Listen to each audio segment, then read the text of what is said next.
In the name of the Father, and the Son, and the Holy Ghost. Amen. Our Father, who art in heaven, hallowed be thy name. Thy kingdom come, thy will be done on earth as it is in heaven. Give us this day our daily bread, and forgive us our trespasses, as we forgive those who trespass against us. And lead us not into temptation, but deliver us from evil. Amen. Hail Mary, full of grace, the Lord is with thee. Blessed art thou among women, and blessed is the fruit of thy womb, Jesus. Holy Mary, Mother of God, pray for us sinners now and at the hour of our death. Amen. Our Lady, seat of wisdom. Pray for us. Saint Peter. Pray for us. Saint Thomas Aquinas. Pray for us. In the name of the Father, and the Son, and the Holy Ghost. Amen. All right. Welcome back once again. Plenty of fun. Chapter 103, Duties of Parents. Chapter 103, Duties of Parents.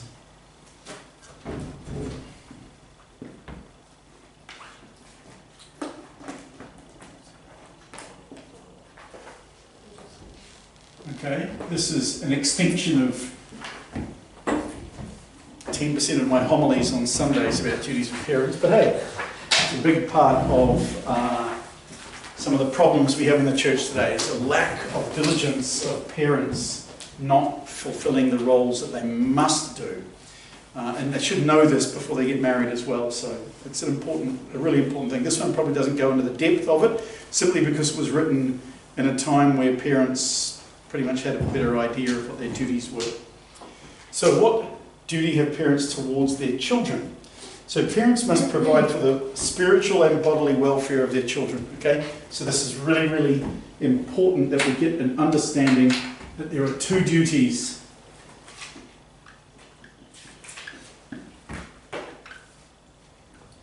Material, and spiritual.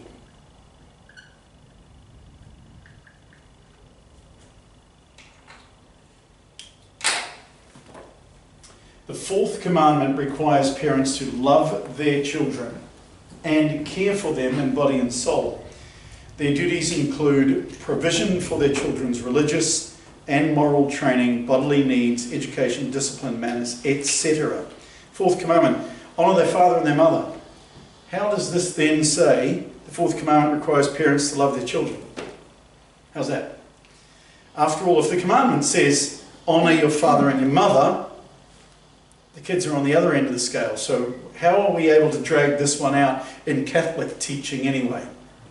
There's a rationale behind it. The parent also needs to enable the child to be able to love one of their parents. Yeah, and because the Ten Commandments are worded in such a short and narrow manner, we have to be able to give them a breadth, a width to be able to understand. If we were only to do just the words that it says in the commandments, we would lock ourselves into too narrow a field, and therefore God's only commanding this and nothing else.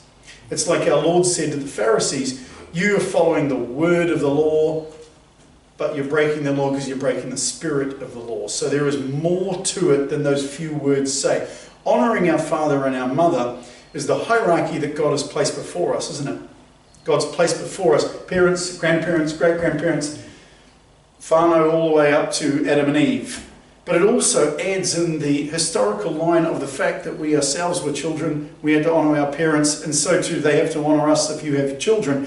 But the parents therefore can't have this ideal of honouring their parents but not doing it right with their own children, because that means they're not setting it up for their children as well. So it goes both ways on the lineal scale of parents and children. So it becomes necessary. Remember the greatest commandment that one of the people said, Master, what is the greatest commandment? And our Lord replied, you must love the Lord your God with your heart, soul, mind and strength, and love your neighbour as yourself. So who is our neighbour? Everyone. Correct. Every human being on the planet is our neighbour. Okay, because we all belong to the same race, the human race. So all humans, therefore, are our neighbours. But the neighbour who is closer to us, we have more duty to love, because those are the ones that God has entrusted to us. Our parents, or we are entrusted to them, or our children, or something like that. So if we love our neighbour, especially those neighbours next to us, the primary thing that we would want to do for the neighbour who is closest, or any neighbour, What's the primary thing? If we love them, what do we want for them? To go to heaven. To go to heaven. Okay? That's the primary thing, eh? If I have a choice between my neighbour going to heaven, perhaps having a lot of suffering, or my neighbour having a really, really cool life and perhaps going to hell, it's a no-brainer.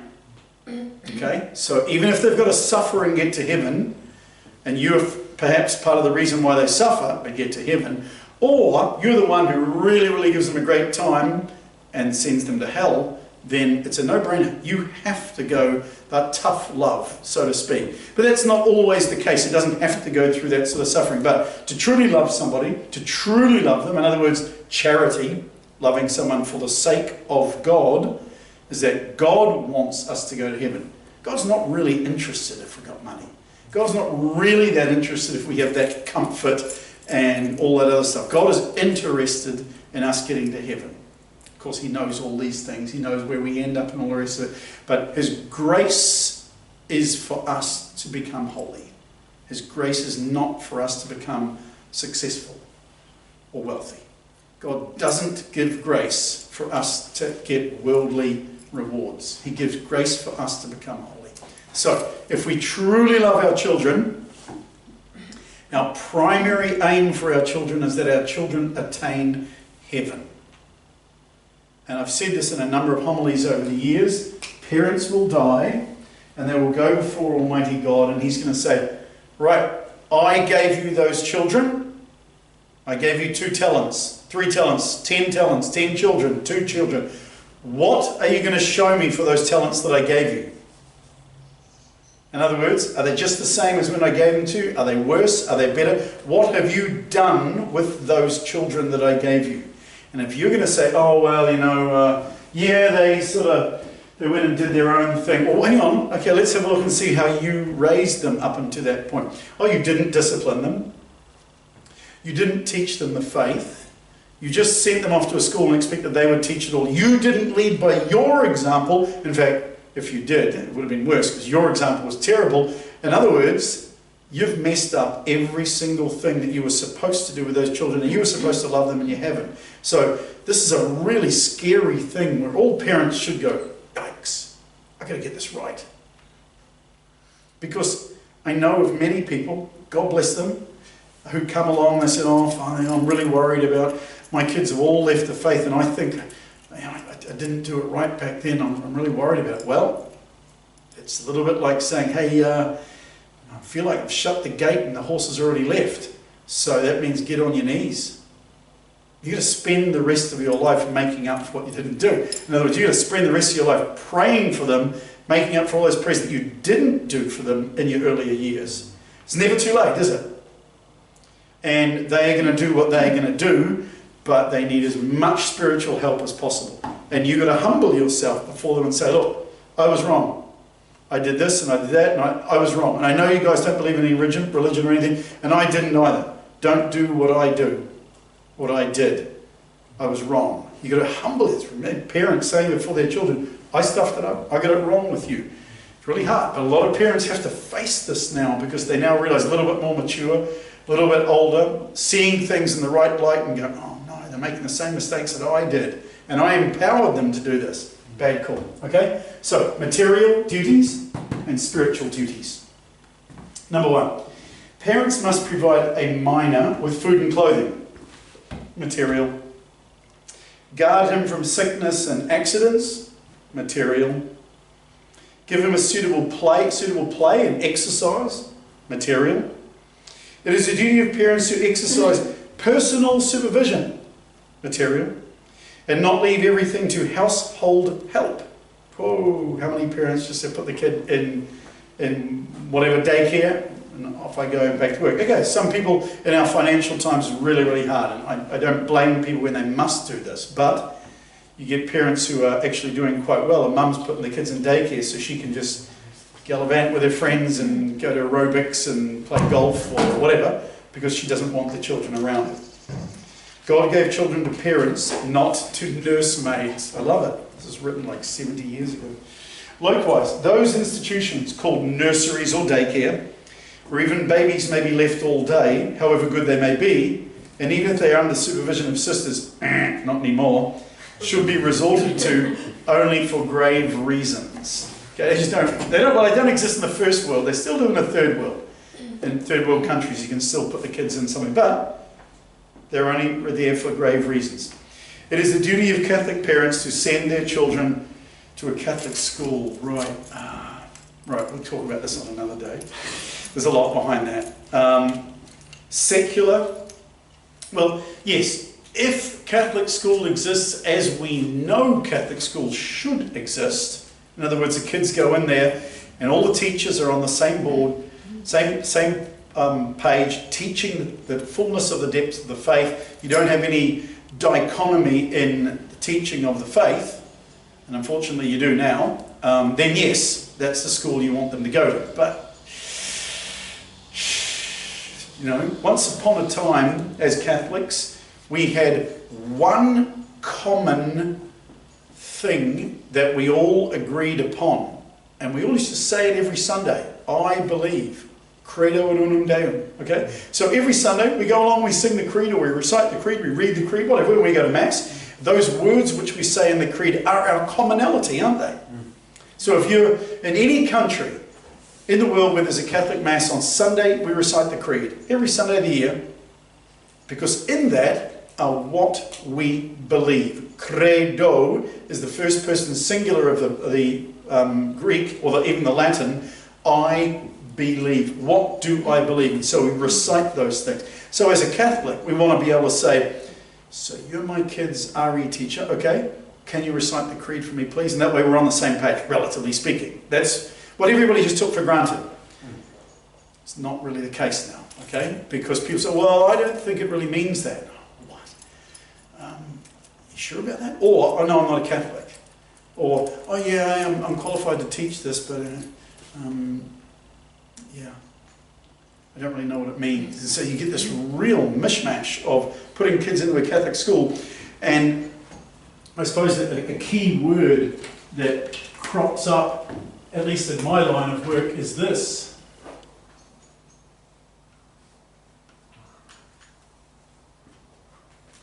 Indifference. Indifference is the explanation of the common phrase amongst young kids, whatever. So I need you to do this, or you shouldn't be doing that because of whatever. Jesus died on the cross for us to save us, whatever. So when you say to teachers, we as Catholics, we believe this, yeah, whatever, but I want the children to be critical. I want the children to do their own thing. Time out. That's indifference. Now we can have indifference with regards to colour of your clothing. We can have indifference to your favourite food or something like that. But at the end of the day, we can't have indifference with regards to God. Because that'll mean we start to just make our religious beliefs somewhat subjective. Oh, yeah, whatever, you can believe that way. Or, well, that's not really, I don't see the words as being like that, so whatever. And this is one of the major problems of modern, the way that the faith is taught in a modern sense, is that in these schools, they basically say to the kids, tell us what you think. Now, you guys all came here by driving vehicles, eh? Yes. Those vehicles work, hopefully. You put a key in there, you turn the key, and a really complex series of things happen inside the engine and all of the moving parts of the car. It's all put together by highly skilled and a thought pattern which goes back to the beginning of the 20th century, where people worked out a combustion engine and fuel and burning and torque and building up kinetic energy and being able to move stuff. And they are a great thing in our lives. They get us from A to B in really, really short time. So it all has to follow rules. I mean, if you put Coca-Cola inside the petrol tank of the car, ain't going to work. It's absolutely fixed. If you try and use wheels off a kid's plastic toy, you're not going to go very far in that car. In fact, if you're trying to use any metal alloy that is not strong enough because you just think, well, I want to use this one. You say that, but I reckon we could do it this way around. It's a case of whatever. That indifferentism is going to result pretty quickly in you not getting from A to B. It's the same with getting to heaven. God's the manufacturer. God's the one who's written the book on how to get there. And God's the one who's written the laws. So if God exists, which he does, who he does, and we believe that he exists, then there's only one way to get there. And he's the way who tells us, I am the way, the truth, and the life. So when anybody says, you're whatever, then this person is like a car manufacturer who doesn't want to follow any set of rules. Just want to do it, I'll do it my way. Today I'm doing it like this, tomorrow I'll do it like that. So the danger is that when we start asking children their opinion on how to build a car to get from A to B, then we are just acting stupid. Okay? We have to teach what we were taught. What God taught to his church. What his apostles taught to his church. It's not a popularity contest. It's not a question and answer who's who. You teach it and then you explain it. And if they can't understand it, it's a little bit like the kids saying, yeah, but I don't understand internal combustion. It's all right. It works. It gets you from A to B. For now, sit in the back seat, put your seatbelt on. Children should be seen and not heard, relatively speaking. Okay? You don't have to explain the internal combustion engine, but one day you've got to have an idea of how it works. Okay? The same thing with getting to heaven. The teachings of the Catholic Church are not to be dragged through a shredder of people saying, yeah, but I don't really think that, hang on a minute. Anybody can question reality, but not everybody can understand their own question. The question is only as deep as the capability of the person to understand it who's asking it. Because it's all very well for me to put up here a whole lot of chart of internal combustion with regards to an engine and how it works as an engineer, and then someone says, yeah, but why is it like that? Well, it's easy to just say, why is it like that? But if I give you an answer and you don't understand what I'm talking about, I'm wasting my time, you're wasting my time, you're wasting everybody's time. So we keep things on the level of the ones that we are trying to teach. But when we come down to asking them, what do you think about that? I suppose anybody who's taught a class realises that the kids sometimes they're not that interested, they just want to distract, they just want to ask questions just for the sake of, oh, it was really fun, we drew the teacher out and they got really frustrated. They think it's fun. But that's not what we're dealing with. We're dealing with eternal salvation. So it's really important that we keep to the narrative. And in this case, this is a major danger because we're sort of empowering these kids to have an indifference because you didn't explain it or it wasn't explained in the way that they want it. It's a little bit like, I suppose, parents giving in to giving the children the food that they want. Once you do it, it's too late. I lived in Africa. No child ever, in black Africa, ever, apart from the very, very rich ones, gets to choose what food they're going to eat. Never. It just doesn't happen. You get the food on your plate, you don't eat it, you're going to be very hungry 24 hours later, and you will eat the food that's on your plate. But in New Zealand or countries like that, kids say, oh, I don't want this, I don't want this, I don't want this. The parents just give in.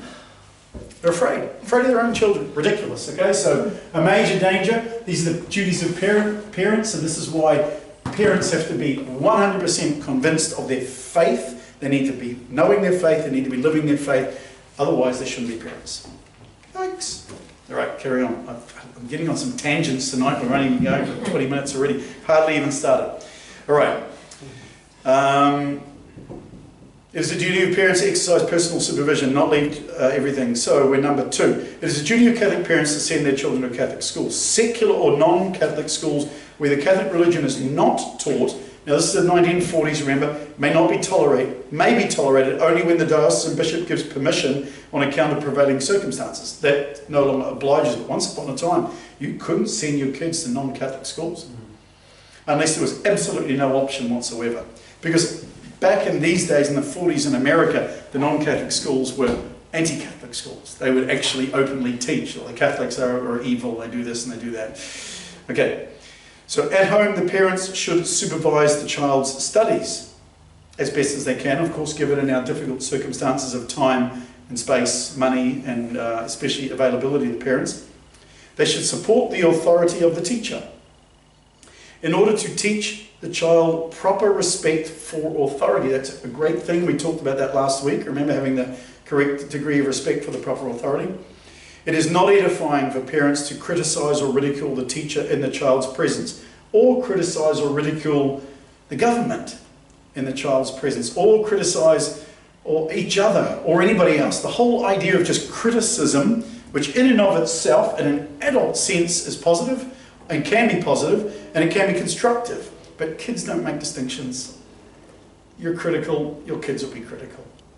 I know it because I'm critical and I know where I got it. And a lot of my people, the Croatian people, we just love arguing. And we love arguing because we learned it from our parents. We learned it from our grandparents. I remember my grandparents arguing, not with each other, but they just like arguing. It was just fun. It was like national pastime. It was, if there was peace and concord, someone would start up an argument because it was more fun. But kids learn this, and it's not always the best thing, especially for their spiritual lives. The evil effects of such conduct on the child can hardly be overestimated. There you go. Number 3. Parents must provide for a child's future by giving him an education that will develop his mind and character. Of course, in a country like New Zealand, this is really financially dependent, eh? You live in a part of the city where it's a low decile area. You can't afford to get the child across the city and into a high decile school because you want them to get a high decile education. But that's not always the answer to it. The answer is that studiousness of the parents at home. Parents don't have to have university degrees. They have to have a love of learning. And they can pass that on to the kids. Because there's a lot of good teachers, even in the low decile schools. There are a lot of people with great hearts who really want to teach the kids, but it's often just the atmosphere of fear, peer group pressure, street pressure, stuff like that. But if the parents have this sense, we want to learn, and they show that to the children, you inculcate this from a very, very young age. Okay, and you see kids, you can see the ones whose parents are really interested in this. The kids want to learn. They should also enable him to acquire some training, trade or profession by which he may later become self-supporting. This is where parishes can play a part of this. Schools also now, they have much, much better preparation for kids leaving school than they did back in my age. It was just none, like 0. But parishes can provide for this when they have camps, and the camps can have a lot of parents involved.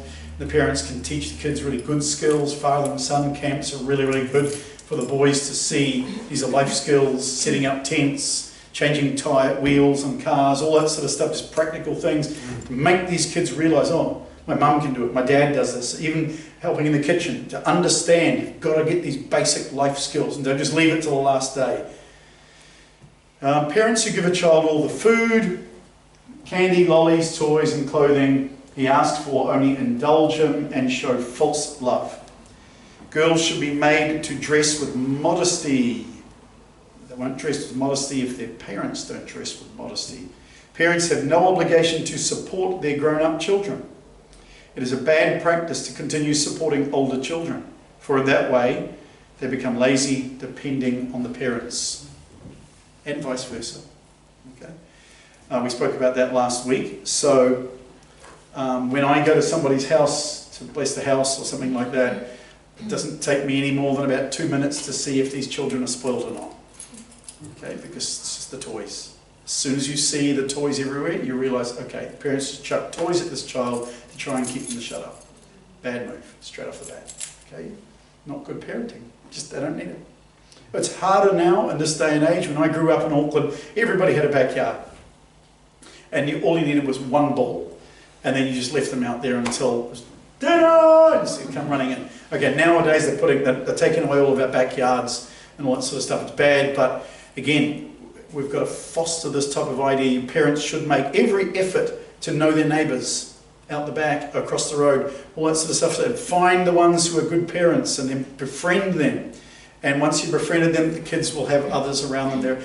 Kids' friends are very, very influential in their lives. But if the kids are playing, they are thinking, they're working stuff out. But once they start getting devices around them, and once they start getting heaps of toys, you're in trouble. And this starts at age 1.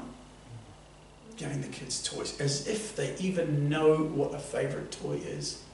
Of course they don't. They have no idea. They're 2 years old. They have no idea. They'll run up to you with toy, and if you just ignore them, then eventually they'll just go away. Eventually they'll go, oh, no one's paying attention, make another toy. But if you say, oh yeah, really nice, they're not the least bit interested. They just want attention. They're 2 years old, they just want attention. You chuck stuff at them, and then it's about them. It's the wrong way around. At that age 2, they should be learning some discipline. They should be learning, don't bother the adults unless you are asked to. You know, all this sort of stuff which was normal 50 years ago. Children should not be speaking around the adults unless they have asked for permission. Be horrified. What? We want our children to have not. Rubbish!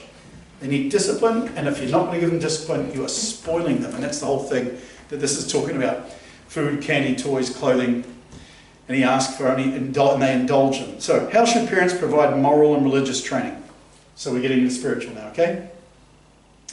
Parents should begin early to give their child religious training. As soon as the child can speak, what age are we talking at? 18 months, eh? They're starting to communicate. Words start to mean things. As soon as a child can speak, they should be taught the ordinary prayers. They already should be able to do this. Make the sign of the cross at a really, really young age. Just basic. They don't know why they do it. It doesn't matter. Just teach them to do it. They see you do it. How many children do I see come up to the communion rail with their parents aged 1 or 2? Why are they doing that? Because they see their parents do it. Okay. Maybe the guardian angels go, yes, my desire to have the Lord. Children need to learn very young age. And told of God and holy things. You should send them to bed at night with holy stories. You should know the stories from the Bible, even in a childish manner. That's your job. Know the stories of the Bible. Tell them about it. They've got to learn about God, and you, the parents, are the ones who've got to teach them that. It's a very praiseworthy custom to have family prayers in which all the family participate. A child should be made to say his morning and night prayers regularly, every day. He should be taught his catechism and prepared for confession and first Holy Communion. He should be made to attend Mass and perform all his religious duties faithfully. I don't give a hoot if your babies are crying at Mass. They're there. The sound of a healthy parish is babies crying. When they start screaming, okay, they might have to go outside and get a little bit of discipline. And at the moment, we're most of us outside because of COVID, but the bottom line is, you have to bring them at that early age. Something, oh, fine, it's really hard to control. Bring them. Oh, but bring them. What else are they going to do? Sit at home? You're teaching them. We sit at home on a Sunday. And we turn on the TV, the kid comes, oh, that's Father saying this. It's TV as far as they're concerned. It's a computer. You've got to bring them to Mass. They've got to see you dress up. They've got to see you kneeling down. They start copying it after a while. Sure, they're going to run around. Up until a certain age, they are going to run around, but your discipline with them is so important. Got to bring them to church. When people start saying oh, when the child is better behaved, we'll bring them to church. Oh, for crying out loud. In other words, you're staying at home, giving them a perfect example of how not to behave as a Catholic. Rubbish, don't do it. Just don't buy into these silly ideas. Parents must exercise, I love that, continual vigilance to guard the child from moral evil. Continual. Full-time job, eh, parenting? And that's with 1. What's it like with 7? Full-time job, continual vigilance to guard the child from moral evil. As the child grows older, you should not be allowed to exercise liberty. Liberty is a massive word here. It means physical liberty. It also means moral liberty. It also means liberty of what they say, what they do in the house, outside the house, in their free time. They should be asking for permission. They should be told why and how far and when. This is what continual vigilance means. It doesn't mean you're standing over them with a whip. It just means they know the boundaries, they know the ramifications of making decisions, and this is a growing thing over their years as they learn to understand, because they grow into being individuals. They start as kids under the wing, don't move too far. They show a lot of characteristics in their early life, but some of these can be controlled and gotten rid of, some of the bad ones. But as they grow into that independence, and that independence becomes, the parents go, wow, this is unbelievably bad. But that independence is just trying to push the boundaries, eh? So all these have to be controlled. This is why there's a continual vigilance as the child grows older. There should be not allowed excessive liberty, especially with regard to the company they keep and on staying out at night. Parents should always know where the child is, who their companions are, what they read, and what they see. Okay, all of these are really, really important. The company they keep is majorly important. Parents must correct the child's faults, taking care not to be either harsh or overindulgent. I've spoken about, I've used that phrase, maybe not in this class so much, but I use it in the theology class and the other classes a lot. It's got nothing to do with media, it's Latin, the via media.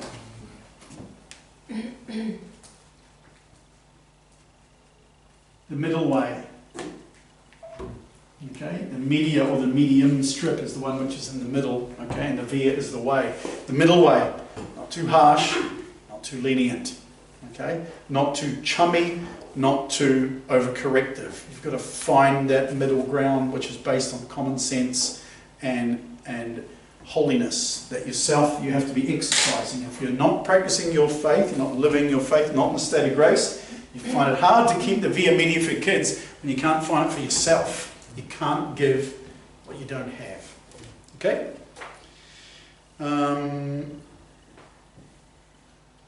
They must act with justice as well as mercy, the via media. They must treat all their children equally and show no favouritism. Parents who fly into a rage about a fault one day and laugh at the same fault another day, which is certainly not the via media, is it? Can hardly expect their child to respect them. Parents who are too good to correct, chide or punish a child who has committed grave faults are either stupid or lazy. They are bad parents failing in their duties to God. You would never read this in a modern book, eh? Just bad parents. You could never say that. Well, or the parents are stupid or lazy, but they are. Because the result is what we see on our streets today. Bad parenting. Number 4, and here's the probably most important part of the duties of parents. Parents must give a good example to the child. Deeds are more powerful than words. If the parents neglect the sacraments, Mass and other religious duties, they cannot well expect their child to be faithful. So I gave a sermon a few years ago, most of you know, none of you were in the parish probably, so 4 or 5 years ago, and it was on the reasons why Catholics leave the Catholic faith. And it was based on a study in the early 2010s in the United States of America across a large number of dioceses, and they interviewed as many people as they possibly could who had left the Catholic Church. Okay? And the numbers were frightening. I mean, it's large numbers of people obviously leaving the church, which is bad enough as it is, but the reasons why.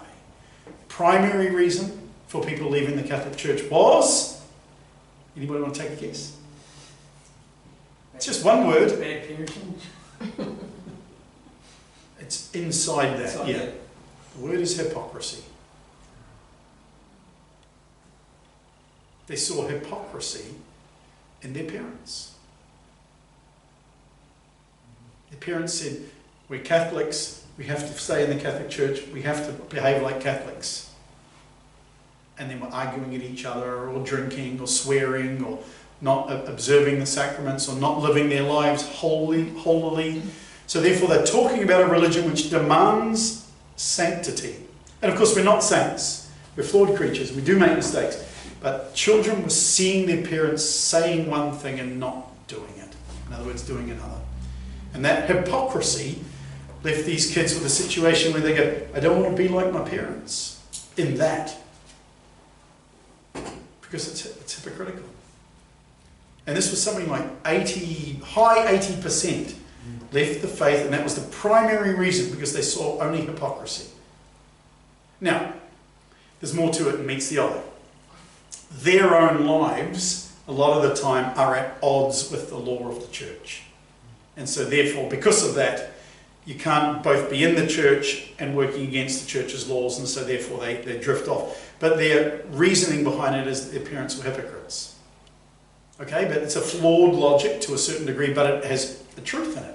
Because in all, even flawed logic, it's a basis of truth. And the main basis of truth was hypocrisy, which doesn't mean every single Catholic's hypocritical. You know, if you're a sinner and you believe that we should all try to be holy, it doesn't mean you're a hypocrite. It just means you're flawed.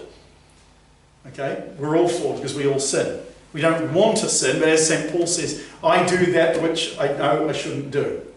And we all do it. But it's when the parents live these types of lives, we have to follow the church's teaching. And there they are at church every Sunday, and the kids have just come from home and recognizing, oh, my parents were fighting last night, or one of them was drunk last night, or Dad's got a mistress, or something like that, and they're just, no, not interested. It's the wrong way around. Okay? So, parents must give a good example. Deeds are more powerful than words. If the parents neglect the sacraments, kids see it. They know. Mum or Dad never goes to communion. I have to sit here in church. They don't go up. What's it telling the kids? Either Mum or Dad doesn't like the sacraments, or they're not in the right state for it. It's a bad signal straight off the bat. Some parents think that just because they send their child to a good Catholic school, they have no further responsibility over their training. And this is what we are facing now in New Zealand. The big Catholic schools that have, and I just use as an example that the two boys' schools, the two most high decile boys' schools in Auckland, Sacred Heart and St. Peter's, they have over 1,200 kids, boys, at both of those schools. 1,200 Catholic boys, okay? And their role is probably around about 50 to 60% white European New Zealanders, so 40% Polynesian / immigrant Southeast Asian, perhaps, something like that. And yet, in our parishes, children aged between 10 and 20 make up about 1% of the parish on a Sunday. So where are all of these, especially the white kids? Where are they? Why aren't they going to church? It's their parents. Because their parents have stopped practicing and they think, oh, I have to put my kids in a Catholic school. Some parents think that just because they send their kid to a Catholic school, they have no further responsibility. Okay, and that's what we've got. They don't practice anything. They just sort of think on a piece of paper, I'm a Catholic, but I'm a good person. Don't get me going, I'm a good person. However good a school, God did not give a child into its independent care, but into that of the parents. Parents must train their children, not only by precept, but chiefly by example. By the fruit, the tree is known. So any of these parents who just send their kids to a Catholic school and are not practicing the faith, they await the most strict justice of God imaginable. God has given them these children in order to lead these children to heaven, and they are not doing it. They can't expect an awful lot in return. What should be the attitude of parents when their child has grown up? Good question. When the child's grown up, parents should remember that their child is an individual whom God created for his own purposes, and that he has his own rights and privileges. So parents should help their child accomplish God's purposes as much as they can. There must never be an obstacle to the child through selfishness or false love. Parents should be most careful about their attitude when the child chooses an occupation, and especially when he chooses a state of life. Now, I don't think this is certainly a lot more prevalent back in the middle of the 20th century. Nowadays, the kids have ideas when they're already 12 or 13, which are, again, what the 12 or 13-year-olds know about being 25 years old? Nothing. Okay? And this is, unfortunately, this is one of the products of schools. Schools are the ones putting a lot of these ideas into the kids' minds that they should be doing this, they should be doing that. But I think the parents also need to have quite a bit of influence on forming good ideas of what the kid can do later on in their life. You know, I want to be a movie star. I want to be an artist. I'm an artistic type of person. What does that mean? You know, it just means that you like holding crayons in your hand as a 10-year-old. Come on.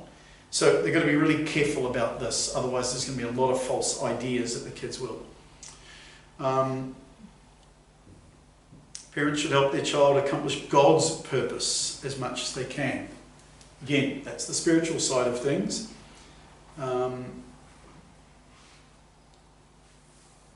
They must never be an obstacle to the child through selfishness. Okay, so number one, in their child's choice of an occupation or profession, parents should act with wisdom and understanding. They should advise but never force. It happens sometimes that a child shows a strong inclination for a certain study. This should be encouraged, for it's a sign of talent. If the child shows no special inclination, a mutual agreement and understanding should prevail. But all this comes down to the atmosphere in the house. Whether or not the parents are respected for what they've got to say, respected for what they've got to do. You know, parents can both themselves be working very manual jobs, but there's nothing wrong with them wanting something much, much more for their child if they have fostered a love of study, which they themselves perhaps didn't have the opportunity. There's nothing wrong with that. But again, it's got to be in a manner whereby it is with wisdom and understanding. All right, so if the child is strongly attracted to study, and he puts things here like farming or architecture, they should not be forced to become a lawyer because the father's a lawyer or because the parents wish to boast of a politician's son. How many are failures in their occupations today because the parents forced them into a calling distasteful to them? Many kids go to university with having no idea what they want to do, and I think it's just wasted money. That's my opinion. I think just put them in the workforce for a couple of years, let them understand what it is to work, let them get calluses on their hands if it has to be, let them struggle, let them see people who made decisions in their life and are now living really, really tough. And then say to them, right, you've been working for a couple of years, you've been studious, you've put away a certain amount of money, now what do you think about going and studying for something else? And that way they enter university at 21 instead of 18 and clueless. So, especially in this day and age, you know, you're paying for these universities, you're paying a lot of money, and I know friends who were, a friend who was a carpenter, left school, his uncle was a carpenter, so became a carpenter, became a chippy. We got near towards his ticket. I think he did about 3 years as a chippy, and he was a mate of mine. I played footy together and everything. He said, you know what, I don't think I'm going to be a chippy for the rest of my life. And I said, oh, don't you like it? And he goes, oh, I quite like the job. He said, but the guys I work with aren't really going to do much. You've got to be entrepreneurial to go further in all this. And he said, but it's a long and hard road, and it's a good road, and my uncle does it, and he's really good. And he said, I'm going to go to uni. And I said, really? What are you going to do? And he said, I'm going to study commerce. So 3 years as a chippy, went to study commerce. He retired at age 50.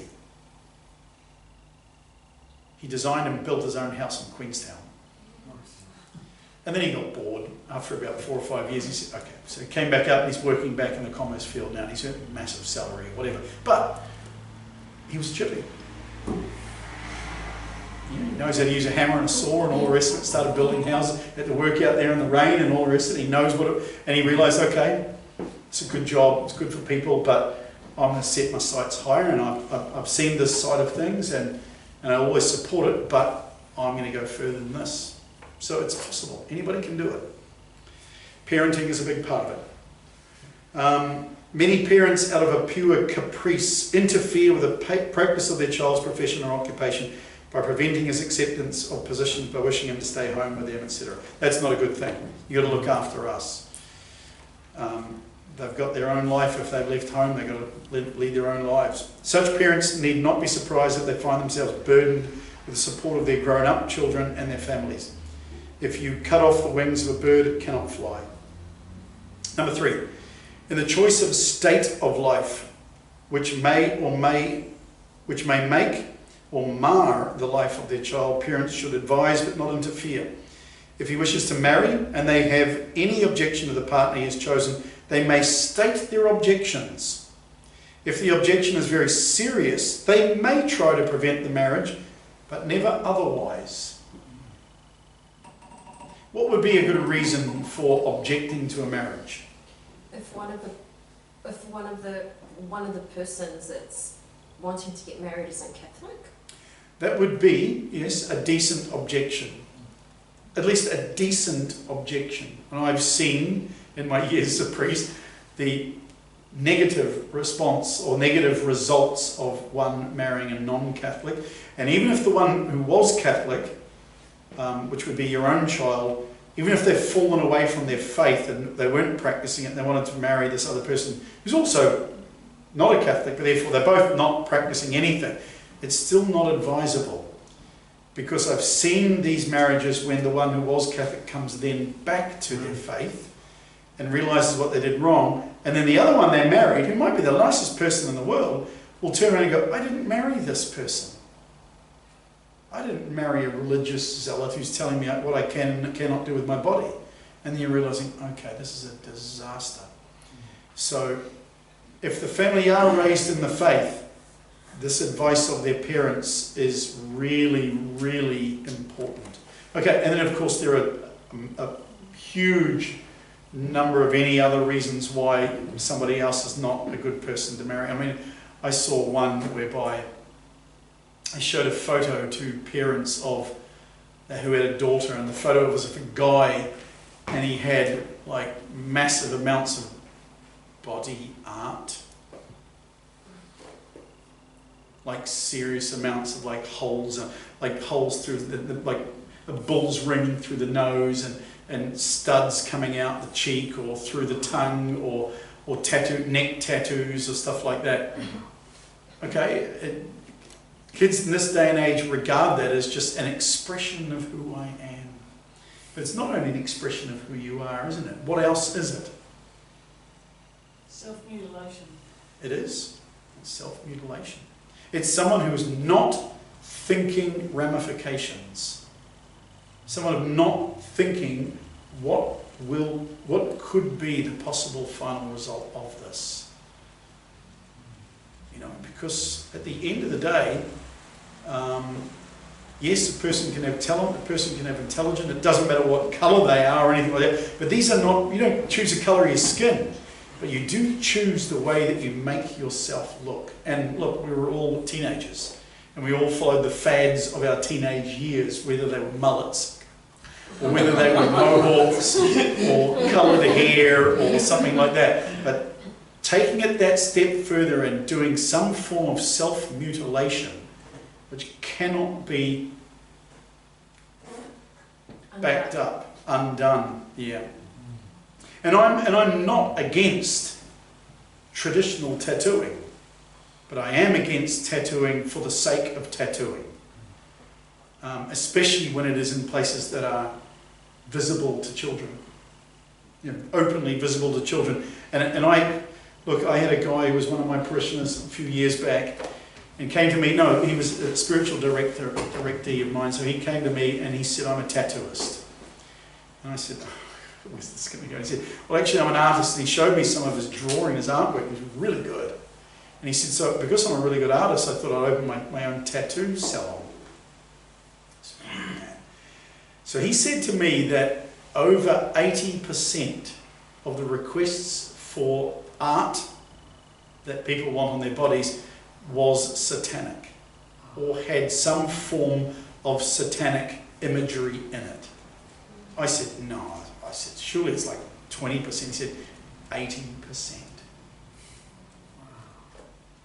It's phenomenal.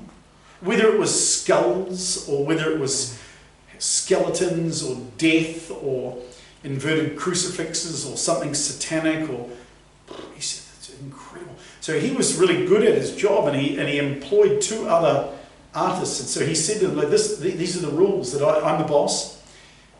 You have to show me all artwork, and if anything has any satanic imagery, we turn them down. And they went, yeah, no worries. He said after 6 months, the 2 of them were ready to quit. They said, oh, we're turning down too much work, man. We could get more work if we did this. And in the end, he said, what do I do? And I said, well, you shouldn't be a tattooist. Unless you're just going to do traditional tattooing, but you don't live in Polynesia, which is one of the only places in the world where they actually do traditional tattooing. They don't do it in Africa. They don't do it in Europe. They don't do it in many, many other countries. It's pretty much almost like a South Pacific thing, or Pacific thing. So, yeah, I was shocked when he said to me, 80% of the stuff they got, some imagery on it will be anti-Christian or demonic or based or an evil. It'll be so, and I don't know, he wasn't including just even overtly sexual, because a lot of the overtly sexual, he said, often had some sort of demonic imagery in there. But he was struggling with it. I mean, he made really good money. But I said, in the end, mate, if you're that good an artist, then work on performing your art somewhere else, or just go into your own business on your own. Tell people this is my niche, this is what I do, and live off that. And you can turn people away as much as you want if people want it, good on them. And he said, he would do religious tattooing and all the rest of it. Yeah, whatever. Tattoo the heart, if you ask me. Anyway, just my thoughts on it. So. But that's, again, another choice of a state in life. If you have somebody coming on with a tattoo across their forehead which says hate, but we love each other.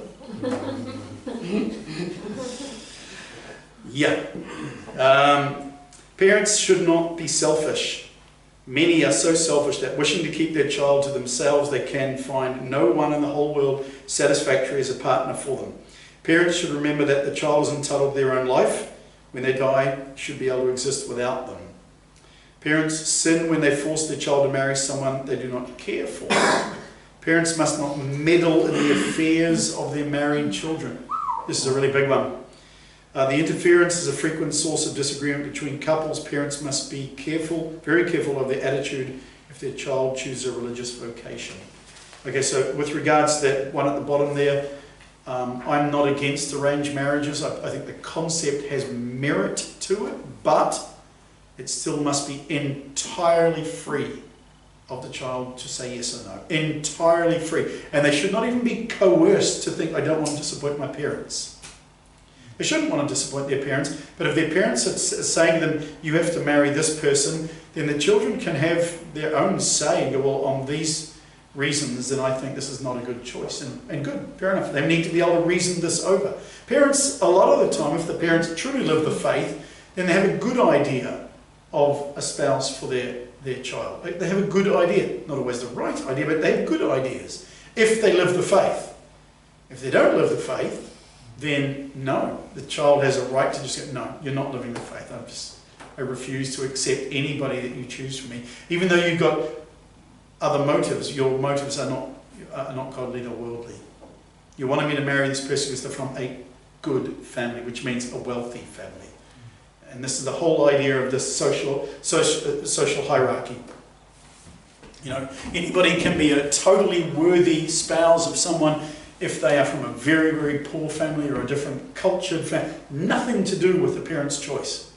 Absolutely nothing. And we see this in the early centuries of the church, where people would marry someone because they were a Christian, and the parents would go, no, you can't.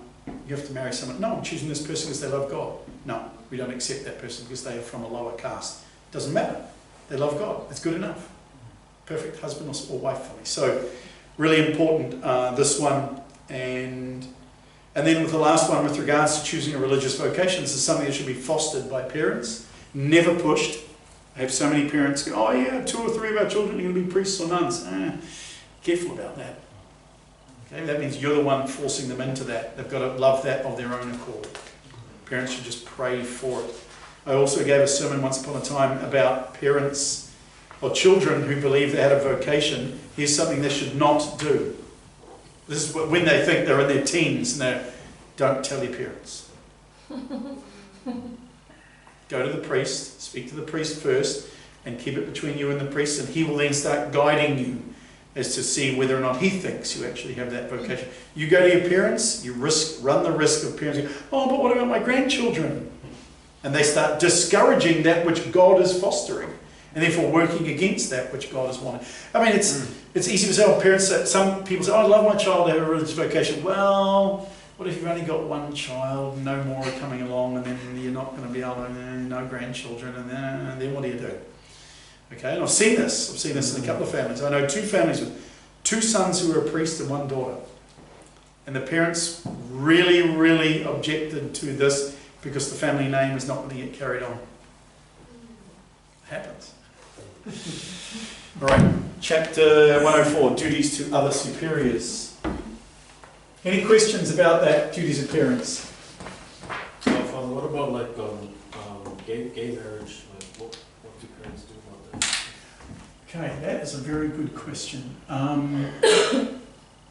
So by the definition of marriage, gay marriage is, it doesn't actually exist. There is no such thing. It is a made up, as you know, it's a made up event by rulers who don't have the authority to make that up. It's like saying a square circle, or it's like saying black and white, or something like that. Because the two are not synonymous, they are antithetical to each other. Marriage by itself, by the fact that it is marriage, means that 2 human beings and only 2 human beings and no one else join together in a pact with Almighty God, from which they will bring forth other human beings for God. Okay, so obviously this can't happen by nature with 2 men or 2 women. So automatically it can't be a marriage, for starters. And therefore the parents, again, I suppose it comes right back to what I said at the beginning, if the parents love their children, they want the children to go to heaven, and therefore they can't support it at all, because it is a false love. To even say, well, your partner is really a nice person. He might be the nicest person in the world, sort of in the world's idea of nice, but you can't get to heaven by working against God. As St. Paul, as our Lord said to St. Paul on his way to Damascus, you cannot kick against the goad. And what that means is, you can't kick against nature. You can't stop the tide coming in. You can't stop the sun rising in the morning. You can't work against what God has made part of the order of the universe. Society can't do it. They can make laws, which in the end are not laws because they go against nature itself. They can mandate. They can make them into punishable offences.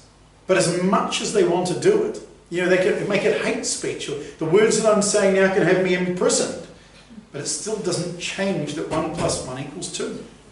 And that's my answer to the whole thing about anything with regards to homosexuality. That should just be your screensaver. There has never been a time in the history of reason 1 + 1 does not = 2. That's, I only mean that as a simple mathematical equation, but it results in everything else. Okay? So a man and a man can never ever find anything other than mateship. With, hey, g'day mate, how you going? Yeah, good mate. And 2 women can never be anything other than friends, mates. Oh, but we love each other. No, you don't. You love someone when you want them to get to heaven.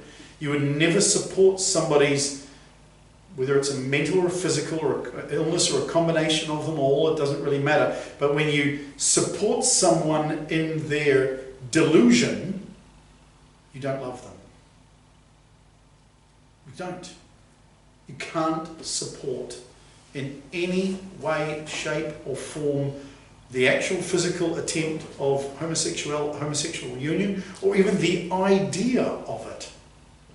But that doesn't mean if one of your children tells you that they're homosexual, they're actually not, because there is actually no such thing as a homosexual. Oh, but you're like Kim Jong-un, he says there's no homosexuals in North Korea. Well, there aren't actually. There are people who just are perverted and are living a perverse way of fulfilling their sexual desires.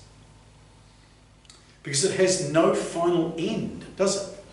It's like saying, well, I'm going to be, for the rest of my life, I'm going to be a masturbator. Okay. And what's the final end from that? Pleasure. Okay. And what's the final end from that pleasure? I have to clean up afterwards. Right. And then what's the final end from that? Nothing. It's an absence, in other words. So let's say, because homosexuality is mutual masturbation, in a sexual sense, that's all it is. They masturbate each other. So they gain sexual pleasure from each other. It has no final end. In other words, the reproductive organs are abused. They abuse each other's reproductive organs. And the devil plays with this. He plays with it by saying, you're gaining something. You're gaining love. You're gaining the feeling of true friendship. You're gaining a deep and insightful feeling of each other's emotions. You're gaining a permanence that you couldn't gain in other places. These are all this is the narrative that is placed in front of us. But realistically, they do not gain from it. Because all they gain is a shallowness. Because after their mutual masturbation, there's a big gaping hole left. The reproductive organ has been abused, and instead of it producing life, there is just an empty hole. Like the person who masturbates, there's an empty darkness, there's an emptiness at the end of it all. The sexual organ has been abused, and the final result is emptiness, dirtiness, and solitude, because nothing comes from it. And in the end, it produces a darkness of the soul, because it is offensive to our nature, and therefore it offends God's laws, and as a result of that, one recognizes that they are feeling extremely empty and shallow. And this is why there is a massive, massive amount of suicide and self-harm amongst the homosexual community, which is not a community. Because a community loves each other. And there is no love between someone who is causing another person to sin. Not real love, is it? In terms of what we speak of, love, which is the eternal happiness of somebody. So, that's a massively long answer on a subject that I could keep going on in all different directions and all the rest of it. But at the end of the day, if someone says, oh, but this is who I am, this is what I am. No, it isn't. You are a human being. And as a human being, you are programmed to reproduce human beings. Oh, but we can. No, you can't. You're cheating. You're just cheating nature. You're not raising the child as two men or two women, because you are not giving the child what it needs. Children need fathers and mothers. They need them. I mean, any one of you who are parents recognize and you know how different you are to your spouse. Because one is a female, one's a male. You're massively different, and the child needs both. And of course, if nature takes one away, if God takes one away, then they're left with one. But you can remarry. The church has always said that. The children need the two, and this is not to demean a single parent.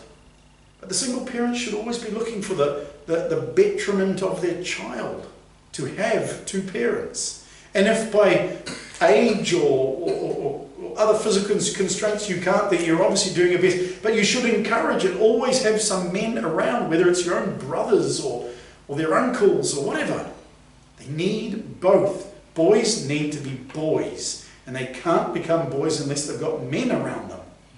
Which is why single-sex schools are bloody necessary. Especially at secondary school level. Because you put those boys in a mixed co-ed school, they're going to start chasing girls 4 or 5 years earlier than they should be. Boys need to be fighting each other playing boy games, coming home with bloody noses and stuff like that, and just being boys, and having such peer group pressure they just want to be boys. And the rest of the boys are just a bunch of mongrels who smell and never wash and are, the same things that all boys do, covered in blood and mud. Because that's what boys do. They're just dirty, smelly, not very intelligent creatures that follow each other around because they're pack animals. God intended them to be pack animals. That's how they learn to be soldiers and learn to fight and learn to have a higher cause. My mates, stand up for my mates. And they learn things like honour and chivalry. Sometimes they learn it the wrong way and through the hard lessons, but they learn that at boys' schools, especially in New Zealand. Even though we get a lot wrong in our schools, we have this pack animal mentality in these schools, although it's sort of getting beaten out of them by feminism in these schools. But for the most part, they learn to be proud. But it's the parents' right is to teach them pride in good things. So they set higher goals. Teachers try to do this, but if they don't have religion, they don't have God in it, then their pride will be in stupid things like cleaning up beaches, which is a good thing, but it's not the right thing to do. Pride in a rainbow flag, for crying out loud. Pride in high things.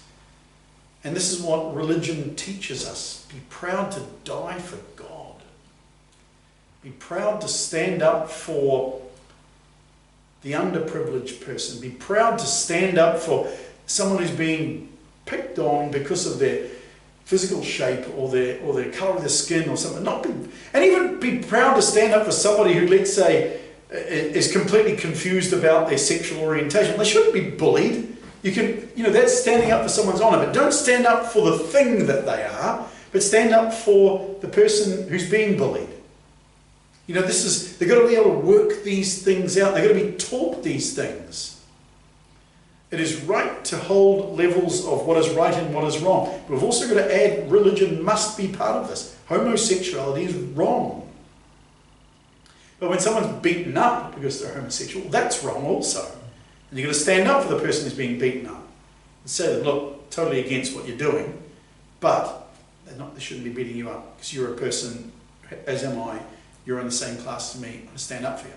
Okay, so this is teaching as they grow on and all these things. This is parenting. Major part of parenting. Okay? Cool, let's keep going.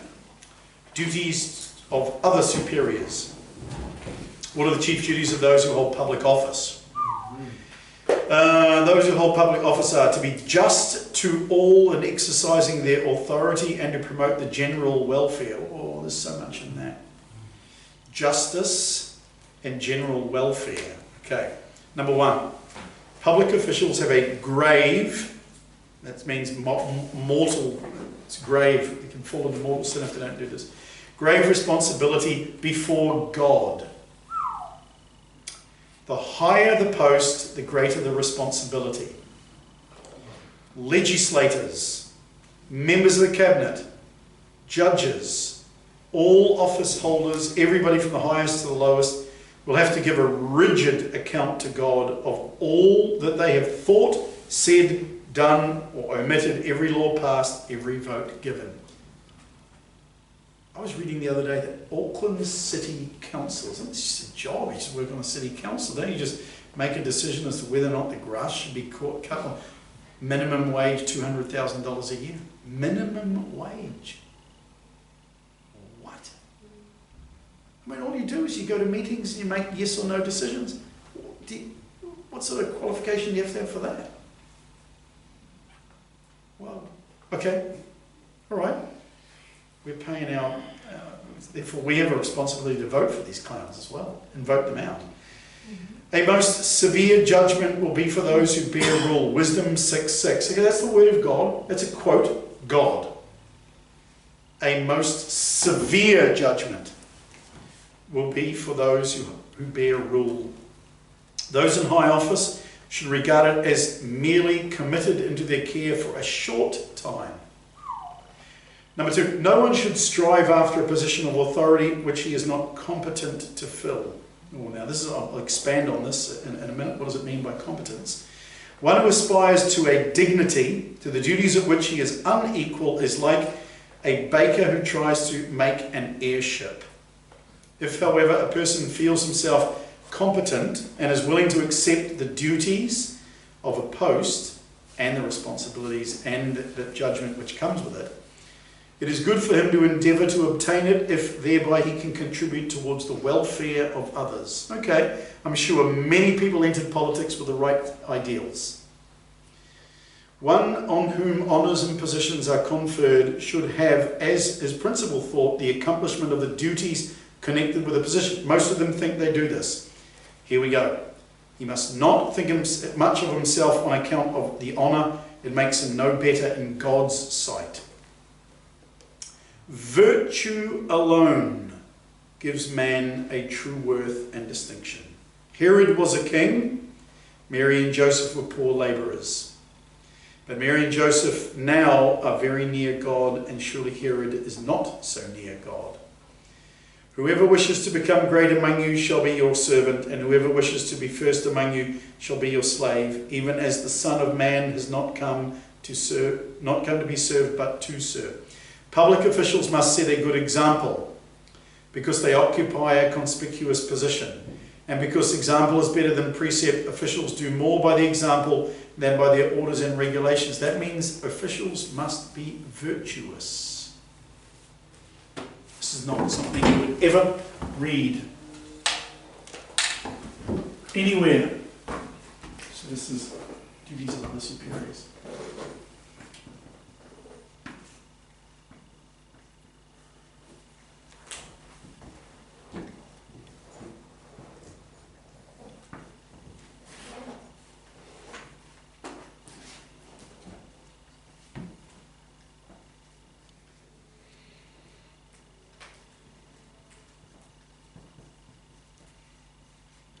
Okay, rulers must be virtuous.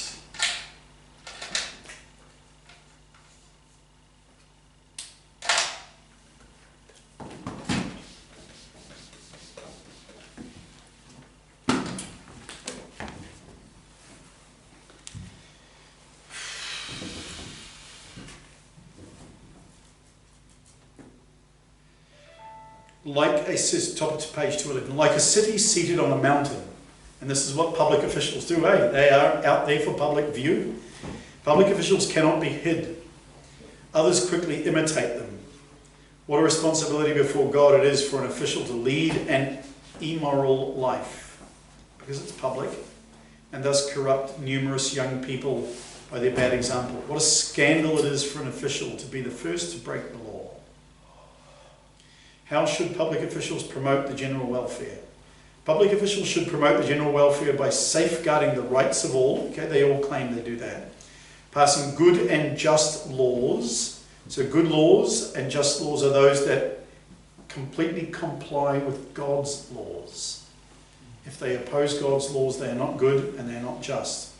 And enforcing these laws impartially, interesting themselves in the spread of good moral customs and religion, and punishing evildoers. Now, obviously, New Zealand does not fulfill any of this whatsoever. Okay, we have turned our back on God's laws. We have been bringing in laws now for well over half a century, which have really stood against God's laws. And even going back all the way to the colonial powers that spread themselves out throughout the world, bringing Christianity on paper, but not in their law giving. Okay, especially to the people that they were colonizing. You know, it was all very well to say we're bringing God to pagan peoples, which on paper they were doing. Let's say, just use the New Zealand example, bringing Christianity to Māori, but at the same time, the British colonial powers had an idea of this becoming a colony. Therefore, all must serve the colonial power, which is not God. And therefore, it was saying one thing, but not really meaning the full thing of it. It was taking their advantage of it while still proclaiming to follow God's law, far from it. And then once they had that power under the treaty, then they just started to take. Okay, so there was a very, very bad manner in which the colonial powers were bringing religion. And New Zealand probably even got part of the better part of the colonial disgrace throughout the world, because if you consider how it was in some of the black African countries like the Congo, for example, under Belgian rule, and Belgium was a Catholic country. Some of the most heinous crimes under 19th century colonialism were committed at 19th and 20th century in Belgium. It was absolutely incredible. And massive percentage of people were forced into slave labour to mine and extract rubber and gold and other such things for the colonial Catholic king of Belgium. Disgrace on the faith. I mean, it was just a horror, that the horror of which lives into this day, as Congo is a completely failed state. So yeah, the horrors of so-called Catholics exercising their rule on other people under the guise of bringing religion to people, but it was never that. It was always just raping and pillaging and taking as much as they could. And I suppose you could use to a lesser degree the Spanish and Portuguese taking over of Central and South America. But I've read quite a bit about this, and Queen Isabel, who was the Catholic ruler of Spain at the time of Christopher Columbus, her laws were really, really, really strict, that there will be absolutely no treatment of the peoples in the Americas, which is breaking any laws of God. If anybody breaks any of these rules of the colonizers, they are to be severely punished. But it was one thing on paper across an ocean that took 2 months to sail across, on people who found themselves in a position of having weaponry that was far advanced, and it just mushroomed. Okay, and once Isabel died, and then the collapse of the Spanish aristocracy and the greed and all the rest of it just endeared itself to massive abuses. And as much as there were good church people in a lot of these countries in South America, it was just too hard to police. Because once you've got the power, once you've got the weaponry, and once you've got chucking some greed in amongst that, away you go. And once gold and silver are found, it's really hard to stop. You know, you have to exercise these things with utmost care, and a lot of the times it wasn't done. So as a result of that, I mean, this is just European colonialism on a worldwide scale, but it was European colonialism only really happened in the last 300 or 400 years, whereas Islamic colonialism was much worse, because their slavery lasted right up until an extreme slavery, all the way from the beginning of the time of Muhammad in the 7th century, right up until the 20th century, and continues into the 21st century now. You know, the taking of slaves. And so yeah, and there were the masses amounts of slavery was considered a normal thing in Africa. You fought against other tribes, you took slaves. You win the war, you take slaves. So we can't look at it only as just as a European colonial activity against people who were of a different skin colour. It's been going on since the time of Adam and Eve. Okay, so, and that's my take on it as an amateur historian. But unfortunately, in this day and age, the idea of historical redress is all very well on paper. Our Lord's not interested in it. God's not interested in historical redress, eh? God just wants you to get to heaven. You've got to work out your salvation in fear and trembling. And it's open to every single human being on the planet. Doesn't matter what your situation is, it's open to everybody. That's the beauty of God's ideal for each and every one of us. Anyway, so I digress again, sorry. Number one, being the representatives of God. What? Public officials should imitate his justice. Okay? Virtue. Imitating God's justice, you've got to be virtuous. The common good, not the benefit of a single person or group, should be the object. Civil officials should be ready to sacrifice themselves to the citizens. Wow. Christ the Good Shepherd laid down his life for his sheep. Officials must be impartial. They must show favour to none, but treat all equally, rich or poor, prominent or unknown. With God there is no respect of persons. And I think some elected officials actually have these ideals, but they just don't implement them. They don't recognise how far this would have to go. And eventually they just get thrown out because there are too many unscrupulous people around them, and politics is just a filthy, dirty mob of very immoral people in the end. I've spoken to a few politicians that I've met, and they tell me in the halls of world politics there is so much immorality. Just who's sleeping with who, and they don't care. It's just power goes straight to the big head and the little head, and it just runs amok, and they don't care. Judges must beware of acting unjustly or of allowing themselves to be corrupted by bribes. And of course our judges now, because they themselves don't believe in virtue, you can't give what you don't have, and they're going to make their rulings not based on God or what they're just going to base it on what they think, according to their own corrupted moral stature should be. And that's why we get this. 1 + 1 equals, or this is now what happens in the world. This is what our judges actually believe. That's the symbol for does not equal. And our judges make rulings on this. But God's the true judge. Nobody escapes God, okay? Public officials should... They must not let the rich and powerful induce them to give unjust judgment. Acceptance of bribes of public officials is sin against the seventh commandment. God made the little and the great and hath equal care of all. Public officials should particularly provide for the welfare of the poor and helpless and destitute, sick, orphan, and the great body of the working classes. And I spoke about this in one of these other chapters. The best way to look after the poor is to provide work. Work. That's how people get dignity in their lives, is to work, not by getting handouts. These less fortunate citizens often have no power to protect themselves. The laws and rules must therefore safeguard them without, however, injuring the welfare and rights of others. Officials have a serious obligation to promote the Christian foundations of our Constitution. This is America, gone. Well, they try and do it in America, but their judges will say, oh, you can't push one religion other than others.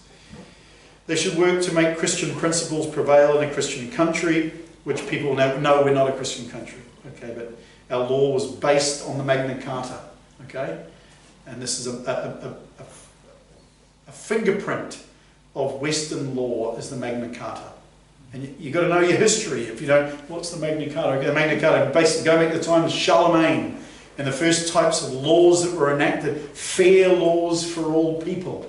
Once we went past the times of Roman society, which were, again, Rome believed that the aim or the rule of governance is to make virtuous citizenry. They collapsed upon themselves, so they failed with that one thing, and Rome collapsed, and then we had the barbarian age through that, and then with the making of Europe's kings, we had the idea of Charlemagne and Magna Carta and bringing about rule and justice and equity and things like that, and then they just went through the whole of the Middle Ages having these rules and not following them.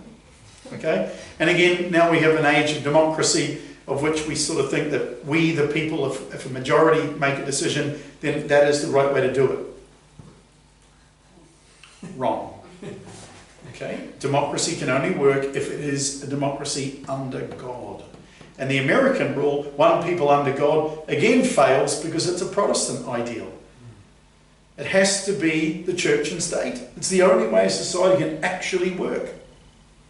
The Catholic Church, which, with all of its flaws and its own corrupted, not corrupted, but its only corrupted people, but it still has that ideal that God is the one who is above it all. So really, really difficult, and mankind keeps getting it wrong. Anyway, number 3, public officials should particularly provide for, that number 4. Officials, so they should work to make Christian principles prevail in a Christian country, safeguarding education, respect for the Lord's Day, marriage. Oh boy, we're so far from that, eh? Sundays now, just a joke. Bad joke at that. God will not be mocked. What are the duties of superiors in general? In general, superiors must provide for the spiritual and material welfare of those over whom they have control. If you're a boss, you should never force anybody to work on a Sunday. You just cannot do it. Have that right. Employers should be considerate of their inferiors. They must not oppress their employees, nor keep back their wages, nor exploit them in any way. Oppression of the poor, the widow, and the orphan are defrauding labourers of their wages are sins that cry to heaven for vengeance. No one escapes. Remember that. It's a good thing. Some employers make their people work in unhealthy and overcrowded rooms. They hardly give them any time for rest in their meals. Okay, this back in the 1950s when this sort of thing was kind of prevalent. A little bit less so now, although if you've been to the third world, well, our workers here just get everything. Employers should, which is not bad in a certain way, employers should give their employees a living wage that is enough for them and their families to live on decently. They should allow them ample facilities for fulfilling religious duties.